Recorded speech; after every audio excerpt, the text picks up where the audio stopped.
Så är det då äntligen dags att omsätta månader eller rent av år av drömmar, planering och resfeber till verklighet. Det är dags att ta de första stegen som pilgrim på El Camino, ut genom stadsporten i Saint-Jean-Pied-de-Port, i spåren på miljoner pilgrimer som har gått samma väg genom århundradena.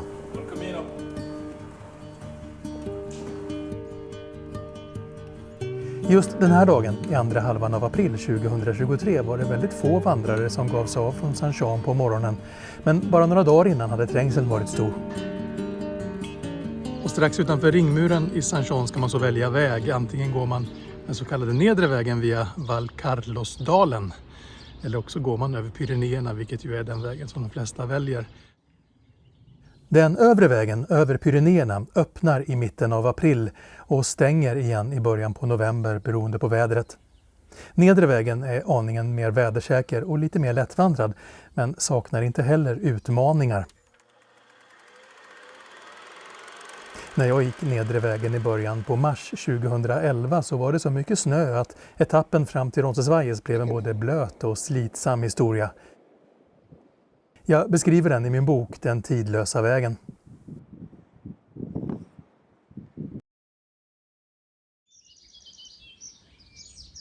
Men idag kunde vädret inte vara bättre. Vindstilla, soligt och väldigt bra sikt.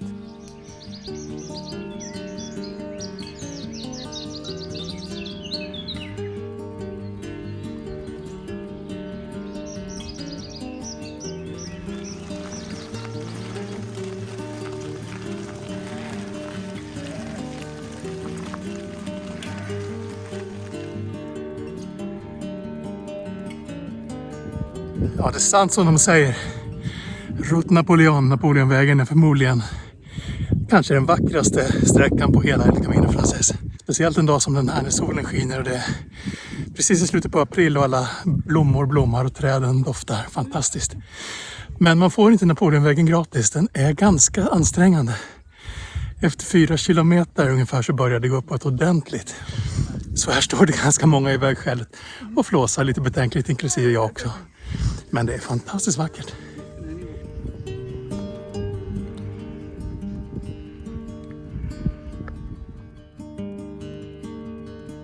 Det enda stället där det går att få en bit mat under dagen är det klassiska härberget Horizon efter 8,5 kilometer.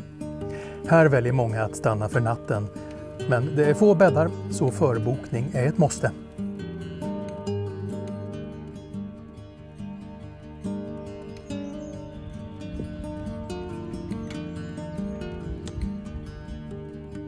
Strax efter Horizon ligger också det ensliga härberget Borda, också med en fantastisk utsikt över Pyrenéerna.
Ibland finns även en kioskvagn längs vägen, men det ska man inte ta för givet, så packa vatten och matsäck så du klarar dig för dagen.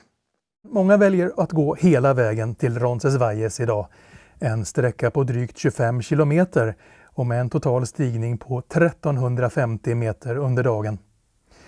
Och det är först vid Col de l'Epodé med sina 1450 meter över havet som det börjar gå nerför igen mot Roncesvalles, och då har vi alltså passerat spanska gränsen och har bara 4 kilometer kvar. Det bär alltså nerför rätt rejält de sista kilometerna.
Ja, det här är alltså Roncesvalles, första stoppet efter att man har tagit sig över Pyrenéerna. Det här är ingen by direkt utan en samling byggnader runt ett gammalt kloster. Och man känner verkligen att det här är en gammal anrik plats. Det är en väldigt häftig känsla att komma hit med alla nyanlända pilgrimer.